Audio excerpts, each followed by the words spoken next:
want to thank everybody for coming tonight. I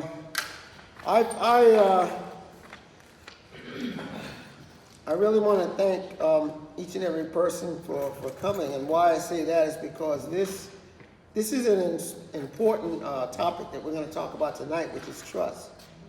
But we also have a topic in Celebrate Recovery that goes along with it, which is sponsorship. And I don't know if you know it or not, maybe you haven't read, but when you think about sponsorship, it asks us to openly examine and confess my faults to myself, to God, and someone I trust. Matthew 5:8 says, happy are the pure in heart, those who are pure in their heart and are able to be trusted, of course. But it also says the step to take is to make a searching and fearless moral inventory of ourselves. This points to us examining our ways and testing them and letting us return to the Lord. This is found in Lamentations 3:40. The very origin of our trust. Need I say more? You know, the trouble with grudges is the only possible way we can avoid being hurt by others would be to live completely alone. That's not the reason that we're talking about trust tonight, because we're not living completely alone. You know, as long as there is more than one person, hurt will happen. And if you've been reading the book, you know there's a point in there that says what happened when trust is what? Broken. Mm-hmm. So, you know, what's that, chapter 5? Okay, so we'll get to that. We just haven't got there yet. But we can't keep ourselves from getting hurt from time to time. But we can control our reactions to it, you know. And this is seriously important because sometimes we can damage it to a point where it's destroyed, as opposed to maybe it's broken for a minute, or maybe it's just hurting, or maybe it's just can be healed. But, you know, revenge is another way we may act to being hurt. And I'm pretty sure we all know about that. I love revenge. It is a sweet dish to eat. And as a Christian, I have learned how to put that part of my diet away. But it's definitely a sweet dish. We feel sure that getting even, hurting back as much as we've been hurt, is the answer. We will relive the pain and satisfy our longing for justice. So we're looking for justice. It's just that God is the only justice. The only sure way to get rid of a hurt is what? To forgive. The one who hurt us. And that's tough. I know Matthew West is one of the ones we bring on. We're not going to do that tonight. But he has the reason why he wrote that song, and it's about a big hurt that was forgiven. And if you listen to that, you would say, how could he ever do that? And some of the lyrics in the song will tell you the story that he's talking about. But by forgiving, we call the debt settled. And it no longer has power over our lives. No wonder God asks us to forgive. He knows it's always for our good. It's great to be back. The announcements for this evening is, number 1, prayer and fellowship breakfast. Celebrate Recovery's next monthly prayer breakfast is scheduled on the 30th, this Saturday. Start at 9:30 at the IHOP located on 813 St. Andrews Road. All are invited. Every Tuesday night at 8 p.m., all can join us in a prayer line via phone. All participants can see the newsletter for names, numbers, and access codes. Book discussion 2024 Trust by Henry Cloud began, and we will continue on Thursday, April 11th, our third of 7 series sessions, the 5 essentials of trust. Kim Boxwell will bring us character and ability. Month of April is Alcohol Awareness Month. Martin Luther King in 1947 said, faith is taking the first step, even when you don't see the whole staircase. Celebrate Recovery is a place where we can show compassion, share our concerns, and support honestly and clearly direct conversations about the habits and drinking patterns we deal with.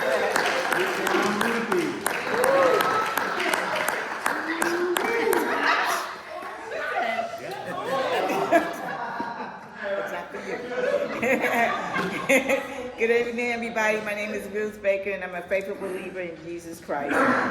One of the things that trust is really, this Dr. Henry Cloud has done an amazing job with this book, Trust, because he has dove deeply into a lot of reasons why trust is so powerful, why trust is so needed through this life we walk, and that a lot of things that we do in life and how we live our life is based on trust.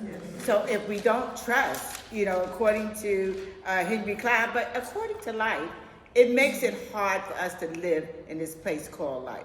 One of the things that I wanted to share before I started is that when I used to work up north, and I worked in New York, and in New York, they have long streets in New York.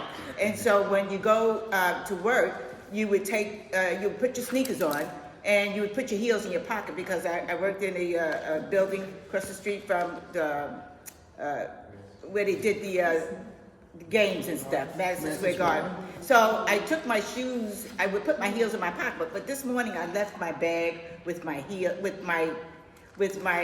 like I had on my heels, and I didn't put my sneakers on. So I ran and I parked my car, and I got on the train going to New York, and I had my heels on. And those trains are so crowded that a lot of times you don't have a chance to sit. And when you look up, here comes your stop, 33rd Street. So I go to get off the train, I'm rushing, and my heel gets caught in the middle of the door, And so I'm trying to get my heel out of the doorway of the train, and the conductor is so far up there that he doesn't know.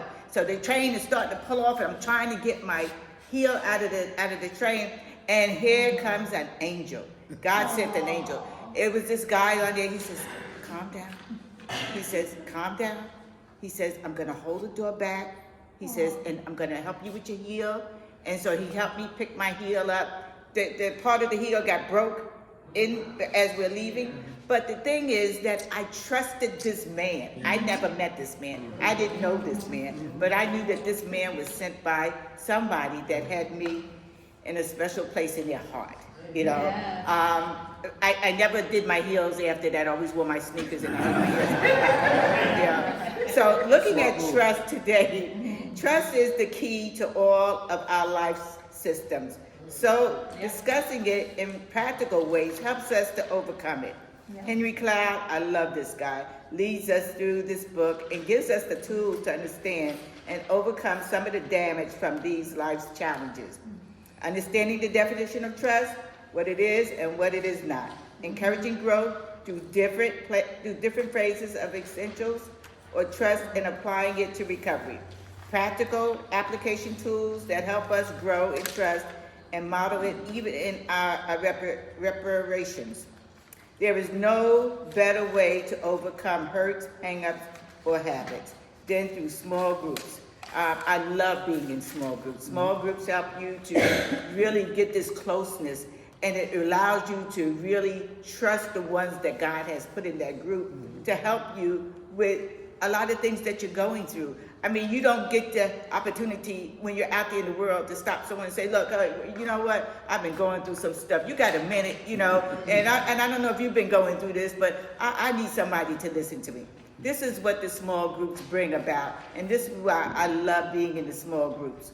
It says that there is no better way to overcome hurt, hang-ups, and habits than through small groups, a support system of fellow believers seeking freedom and recovery. The practical lessons of trust include 1, T, trust makes life work.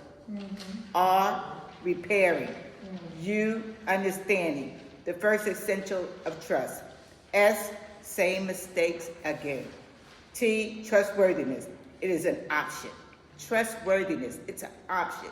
I mean, if you think about that for a minute, because some of us think that, we might have went to college and we might have different degrees and stuff, but when you think about how trustworthiness is an option, it makes you feel like I must be back in kindergarten, I must be back in the baby stage, because trustworthiness to me was something that I thought that I knew better to do when I look back. tonight, lesson number 2, the 5 essentials to trust, understanding, and our motives. You know, you don't think you have motives, but you do. You know, we're all different. If we went around the room and asked us differently about the motives at times where we had the opportunity to trust something or someone and that we didn't, and that we ended back down the road at that sign in the road that says, again, take this way or that way. You're like, why am I back down here at this sign in the road? Because you didn't trust the person, or you didn't stop and say, God, help me to make this decision so that I don't have to keep coming back down the same road, making that same turn, ending up in that same position and wondering why. Trust. True, tonight we get to open this book study again, and tonight's second session is labeled The 5 Essentials of Trust. Understanding our motives. From our last lesson, we have learned that trust is the key to all our life's systems. So discussing it in practical ways helps us overcome mistrust. You'd be surprised.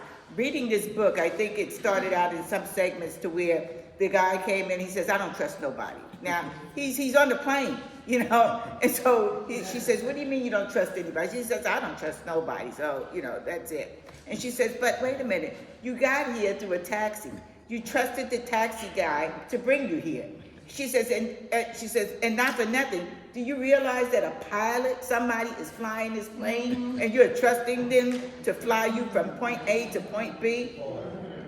He couldn't say anything.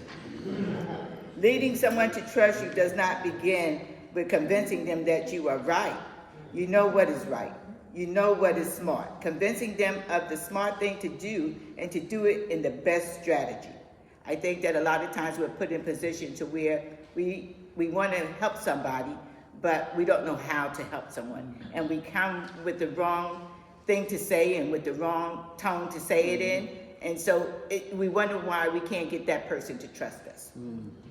It says you have to get him to see the light. Ask yourself, do I really understand the dynamics of trust? In fact, a hostage negotiator, if interviewed properly, hear explosions in their head all the time. You can't talk to them. You can't talk them into it, convincing them of anything you are thinking, not persuasion, logic, facts, or intelligent, airtight arguments. Trust starts with helping someone to know that you understand them. It's true. It's true. It really is. I've been around. I've been a disciple for almost, I base it on Isaiah. He'll be 27, 28 this year. So I base it on him. But, you know, just leading a women's group when I was single, and it was a lot of women, and women got issues, you know. But leading a group of single women, I think there must have been about 16 or 17 that I led in the group. And I mean, we had to base this group relationship on trust, because if not, we would have all fell away, because we would have made it about ourselves and not about God. No one cares how much you know until they know how much you care. Feeling understood produces something magical. It does. The brain begins to change. It opens up to begin open to you, and trust takes its first step. It's like a baby, you know. A baby trusts you before they even know to trust you. And then you have the opportunity to help them along the way with showing them that you love them from the door, that you care about them, and you're going to take care of them. And I think that God puts it in our heart to feel this at the beginning, you know, so that it develops along the way. You know, it's like going through school. Dance, the dance of mirroring. For example, a mother and an infant engages in a mirroring dance. She reflects the baby's expressions back to him or her. On this basis, a connection is built. Oxytocin flows, the bonds develop as the mirroring expresses. I get you. I really hear you. So, understanding is more than listening. By only listening and listening in a way that mirrors the experiences is felt and heard. This is essential. In marriage and parenting, business teams, leadership, medicine, sales, customer service, and others. I'm in the medical field. I've been in the medical field for a while. And I know that one of the things that when a patient comes in, we get to be the first ones as medical assistants to see the patients. We have to allow the patients to see that we are there to help them. We are there to listen to them, not just to update their meds, not just to, give them referrals, or not just to take their blood pressure or take their pulse or anything like that. We have to give them the ability to see that, you know what, you can trust me. I have your best thing in mind, and that, and a lot of them will say, well, how you doing, Miss? I said, I am doing fine. I said, and they said, well, do you want to know how I'm doing? I said, I do, baby. I said, and you know what? We could talk about that later because I only got a few minutes to get you in. But the basis of the smile and how you greet them and how you confront them really makes them feel comfortable when they come in. They ask for me every time they come, We can never act in ways that cause someone to trust us if we do not understand what they feel, think, need, desire, and fear. When we fail to understand someone at a deep level, we unknowingly communicate that we are only interested in ourselves. It's so true. I know that we all have had relationships to where we started out thinking that, this is about my relationship, not about them. And we have built relationships on not coming close to someone, not wanting to get to know someone, not wanting to see what makes them hurt, what makes them think, you know what I mean? And that's the beginning of a great friendship. A lot of times if you're looking to get married, you're looking to get a best friend first. God is your bestest friend. But you're looking to get a best friend first because that friendship will last you forever. Trust. Being able to see this when it is happening to you is critical to knowing whom to trust. Consider these examples. Number 1, tell your boss why something isn't working, doesn't hear you. A, tells you it should work just fine. Keep doing it anyway. I mean, that is so ridiculous. And I know that I have worked for companies that when you go to them and tell them about something that's not working, they're like, what do you mean it's not working? It's not working. It tells you that it's got to be frustrating. Help me understand where the obstacle is. Together we can understand and help find the right solution. Number 2, get spouse to see they are hurtful, doesn't hear you. Number A, they negate, deny, nullify what you are saying. Have you ever gone to someone and say, you know what you said really, really hurt me? This is how it made me feel. And they're looking at you as if they just clueless, like they don't have a clue. Somebody please buy a clue for them, And you're trying to give them your best heart, thought, feelings, so that you can get to maybe work together again, or continually. If you have a spouse, I mean, you live in the same house. You're not just roommates, This is togetherness. If you have a family member you're living with, this is something that's going to take work. But this is why you develop a friendship first, so that when those things come up, you have an avenue, a way out that allows the other one to say, you know what, I need to go back and figure out and find out why she was hurt by something I said, because that was not my intent, or if that was my intent, it just came out wrong.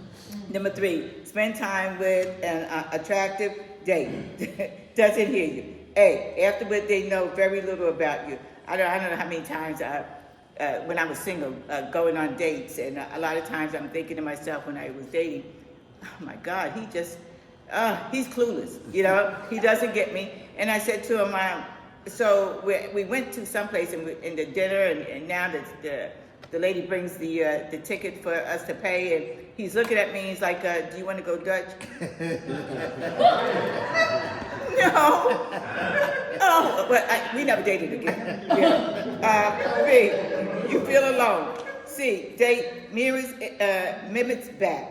You said earlier and asked what was happening. What is it like? I think that a lot of times this trust book helps you to dig in first with yourself. We're always looking at somebody else. We're always looking at the outside. But we don't take it, it's like Michael Jackson said, the man in the mirror, looking at the man in the mirror. We don't do that because we come from this life, and it begins with childhood, where we're always looking at you know, they hurt me. If they hadn't said what they did, if they hadn't done what they did, if the way they did it, you know what I mean? I'm going to either give them back that, or my mom used to say, I'm going to feed them with a long handled spoon. I'm just not going to deal with them at all. But I think that, again, it stems from within ourselves, and it begins from when we were kids.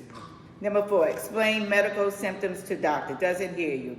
A, rushes through the exam. I have a patient that says, you know, Dr. So-and-so act like I'm a nimmer, Ruth. You know, he doesn't listen to me, you know, and he gives me all these meds. And then he doesn't tell me really why he's giving me all these meds. He's giving me this runaround. I got to take all these exams. Why do I have to take all of these exams? And then he gets mad when I tell him I went and got a second opinion. You know, that's because he didn't do what he was supposed to do. B, already has the answer in their head. You know, C, you feel missed. D, doctor mirrors mimics back. Your doctor says, let me make sure I am getting this correct. Sometimes the pain does what? And I think that a lot of times trust is something that when we really realize the relationships in our life, you know, I think that I said to someone at work, do you have any relationship? And she says, I have 2 people that I talk to. I think that that's just a sad thing, you know, because I think that life is about being with other people, building friendships, developing ways that you can have relationships. I think that life is about life, you know, and God didn't put us here to have 1 or 2 friends, you know, and nobody to talk to. That's ridiculous. I mean, because it wouldn't have made so many of us. I was reading in a book, I think it was either this book or Purpose Driven Life, where God had already picked out who we were going to be before we were in our mother's womb. He had even picked out our parents. He had in their genetics to make sure that when we came born, that he would have gotten the people that he wanted us to be. That was deep for me. You know what I mean? I'm like, he did that before I was even born, so he knew I was going to be honored. He knew it. He knew I was going to want to be in control of everything, you know. And so that's probably why he gave me Minnie and Willie. You know, that was good. Number 5, communicate to business partners not pulling their weight. Doesn't hear you. A, they can't hear how you feel. B, you are doing the work of 2 people. C, mimicking. I think that a lot of times at work, we just had a big meeting at work, and that's why I was a little late, is that one of the things that they kept complaining about is that everybody is not doing what they're supposed to do. You know, when I make up the schedule and I put down what everybody is supposed to do, she says, oh, they don't see that, Ruth, you know. So they're leaving stuff undone that they're supposed to do. And so now the people that have to go behind them and do that are getting angry, and they're not doing it. So now guess who this falls on? It falls on me, but guess who gets the reputation of this not being something that, it's the patient, you know, because what they don't do affects the patients, you know. If they don't get the sutures right, or if they don't get the tapes right and stuff, that affects the patients, you know. Number 6, call a customer service line, explain the problem 3 times, doesn't hear you. A, they give you the same answer, it's true. B, instruct you, well, if you don't do this, it should work. C, let's figure out what's going on. Have you ever called the operator and you ask her for a number or for a company or for anything, and she says, excuse me, you know, and I have anything against them, you know, a lot of places, you know, get, you know, overseas people to, you know, do their work and stuff, and, you know, they're hard to understand, you hard for them to understand, and you're like, okay, all right, you know. And so in the clinic world, a lot of times when you're on the phone and you're doing referrals and stuff, you have to spell out everything. Right. You know what I mean? So that, I mean, they'll know what you're talking about, you know. And if it's like what's the man's last name? It's T like in toy, you know, H as in Helen, you know, O as in Oscar, M as in Mary, and you have to do that. Because if you don't, you will do that constantly 3 or 4 times before they move on to do the referral for you. Trust. When we know someone, we learn what they like, what they need, and what they desire. And very importantly, we learn what hurts them. Going back to knowing what you say, how you say it, the tone you say it in, it really, really matters. Because I can say one thing, I could say to Bill, Bill, I don't like the way you took out that garbage, and you really need to go back out there and fix that can. Or I could say to him, honey, I think that maybe you could push the garbage down a little bit more, and maybe they will pick it up. Would you like me to help you when you go out there? He will respond differently if I did it like that. It's the tone and how you talk to people. We can then put that knowledge into action that meet their needs and that avoid causing them pain. Putting that knowledge into action is the reason for mistrust and the need to build a solid trust foundation. And solid foundation is forgiving. Our actions sometimes indicate that we place our needs first and ignore what causes the other person pain. This erodes trust and hurts, brings us to a motive.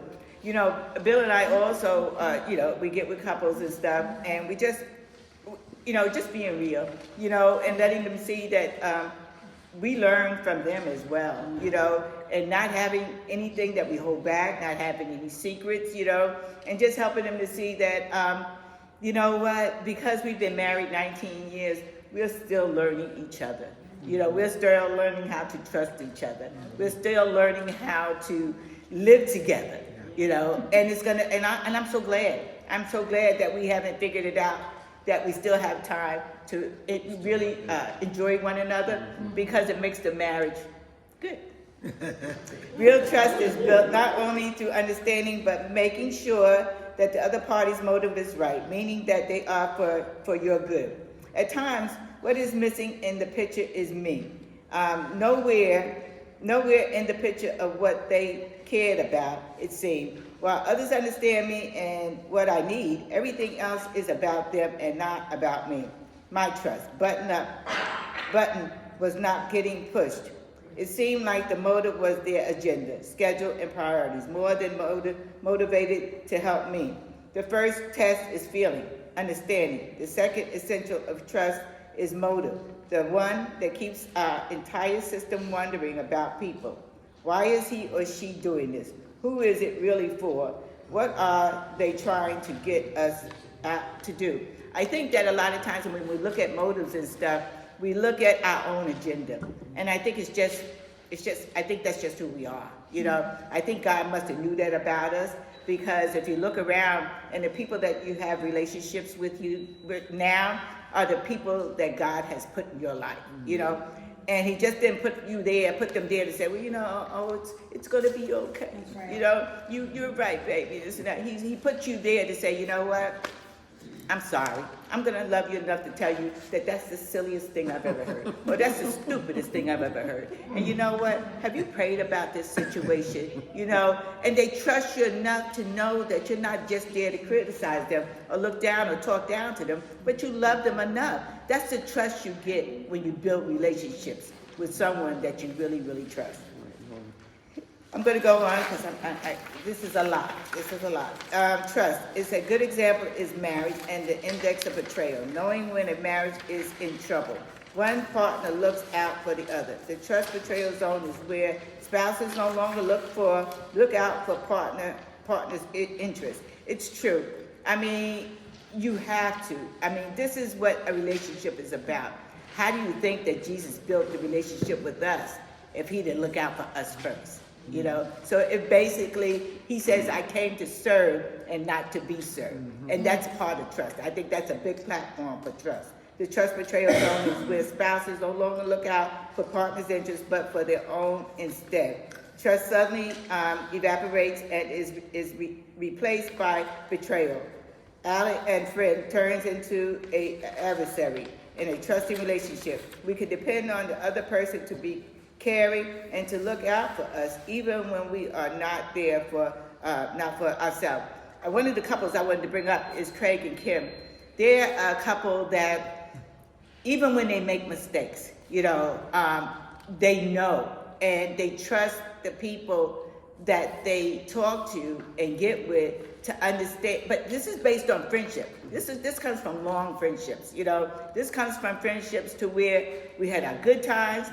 We had our bad times, we had our crying times, we had our prayer times, we had our study times, and this is all part of developing trust. you know, to where you get to a point to where you say, you know what, I want to tell them everything. There's some, you know, like little sort of things you hold back. But I mean, when you look at something going on in your life, you have to trust each other. And I've learned from Kim and Craig that the ability to trust is developing friendship, building friendship. To know Craig and know that Craig will be there and that he got your back. To know Kim, you know, Kim is, but she got your back. You know what I mean? She is there all the time. She will pray for you. She will ask you, what can I pray for you? She's always got your back, you know. I'm glad she's here. I joke a lot about, you know, I left her north, but I mean, when I looked up, she's here.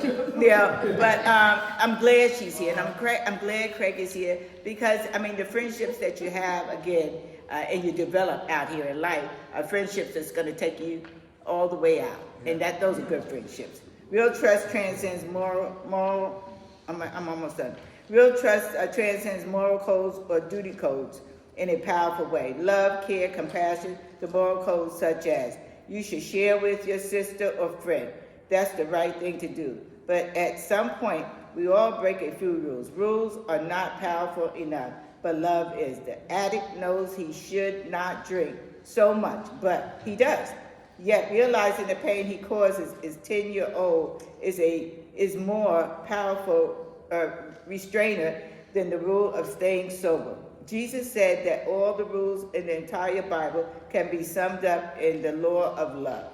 Love the Lord your God with all your heart and with all your soul and with all your mind. This is the first and greatest commandment, and the second is like it. Love your neighbor as yourself. All the law of the prophets hang on these two commitments.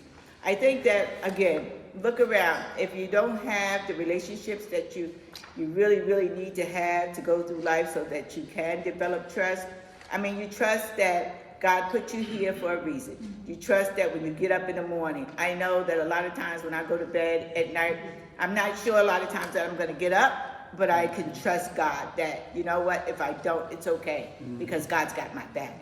And that's the relationships that you want to have out here. So if you don't have those relationships, pray about them and start developing. If you don't have a sponsor, pray about a sponsor and start looking around for someone that will take you through these times and that you can trust.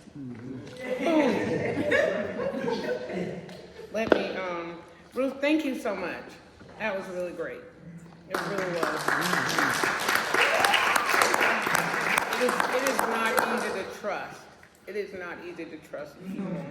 I mean, we have so much stuff in our lives, and we grow up in our different situations in our lives and stuff in this life. I will never trust anybody, but I don't think we know we don't trust people. We don't trust people, and I guess I was raised kind of clueless, and I share that with Kim all the time because I was raised in the 50s and the 60s. So I was never, you know, I didn't question stuff. You know, my mother said, do it. I did it. I didn't know to question her. And I didn't know to not do what she told me not to do. You know, and it's like I trusted her, but didn't know I trusted her.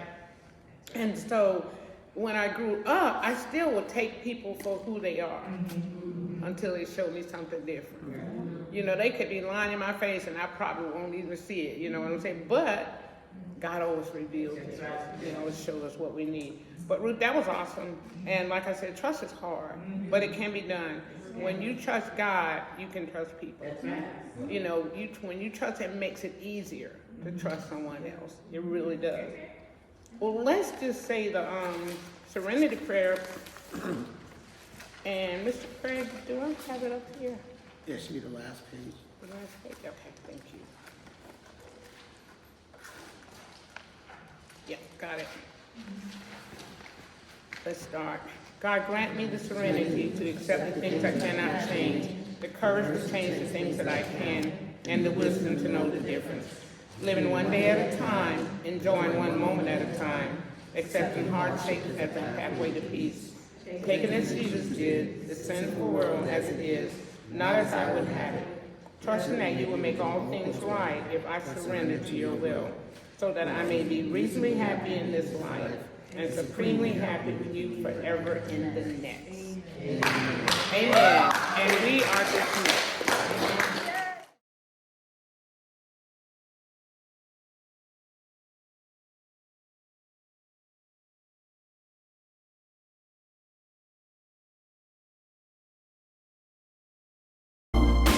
You walk with perfect peace.